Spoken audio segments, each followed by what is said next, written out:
Приятели, всички знаем и често чуваме: пийте витамини, яжте витамини. Но какви витамини и за какво да ги ядем? Сега ще разкажа всичко. Витамин А. Това ни е необходимо за зрение и за нашия имунитет. Витамин В1 дава енергия и помага да пазим нервите.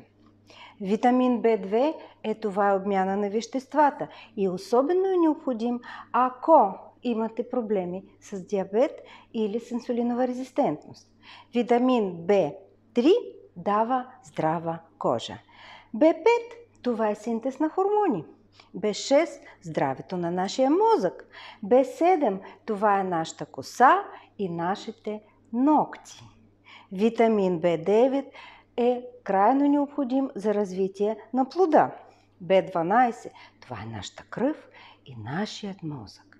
Витамин С е главен антиоксидант и много добре помага при настинки и вируси. Витамин Д – здрави кости. Витамин Е – защита на клетките. Витамин К – кръвосъсирване.